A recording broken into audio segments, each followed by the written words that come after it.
நல்லா பாருங்க. 30 நாளுக்குள்ள படிவம் கொடுக்கலன்னா இங்க இருக்கிறவனுக்கு ஓட்டு உரிமை கிடையாது. ஓகேவா? ஒரு பாயிண்ட். 30 நாளைக்கு தாண்டி 3 நாள்ல அப்ஜெக்ஷனுக்கு அவை இதெல்லாம் படிவம் கேட்டு உங்களுக்கு ரிட்டர்ன் லெட்டர் அனுப்பி திரும்பி நீங்க கொண்டு போய் அவங்ககிட்ட சப்மிட் பண்ணலன்னா ஓட்டு உரிமை கிடையாது. இப்ப என்ன உங்களுக்கு முழுசா புரியுது? தமிழனோட ஓட்டு உரிமையை பறிக்கணும். அதுல ஒரு பாதி ஓட்டை பறிக்கணும். இல்ல சார், அப்படியேதான் நடந்திருந்தாலும் டிசம்பர்ல மறுபடியும் திருத்த வாக்காளர் பட்டியல் வருதுல, அதுல நம்ம திருத்திக்க வேண்டியதானே? இங்க உங்களுக்கு எதுவுமே கொடுக்கலன்னா பட்டியலே வராது. நீங்க அப்புறம் என்ன செய்வீங்க? பட்டியல்ல என் பேர் வரல, உடனே கொண்டு அப்ஜெக்ஷன் பண்ணி கொடுப்பீங்க. அவகாசமே இல்லை. பிப்ரவரி எலெக்ஷன் கமிஷன் டேட் அறிவிச்சிடும். 3 மாசத்துல வேலை முடிஞ்சிடும்.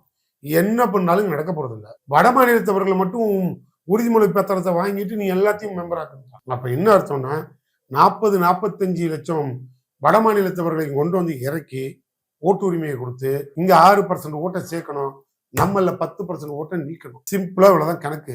டோட்டலா இந்த எஸ்ஐஆருங்கிறது ஒரு மோசமா அவனுங்க கையாளுற ஒரு தமிழ்நாட்டை கிரிட்டிக்கல் கேர் சென்டர்ல